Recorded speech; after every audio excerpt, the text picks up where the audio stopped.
The Florida Current, an online news service smartly covering politics and policy. Subscribe for free daily alerts at thefloridacurrent.com.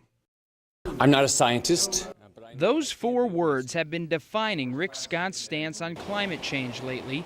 While the governor is hesitant to address the issue head-on, 10 scientists from around the state say they have all the facts that he needs. Ruh-roh, we need to do something about this. Dr. Jeff Chanton, an oceanography professor at Florida State, is one of the 10 scientists.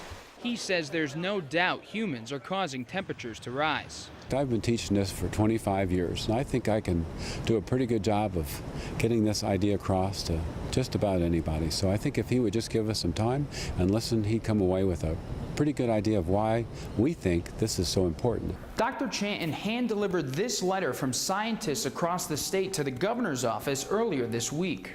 The letter notes that Florida is one of the most vulnerable places in the country in respect to climate change.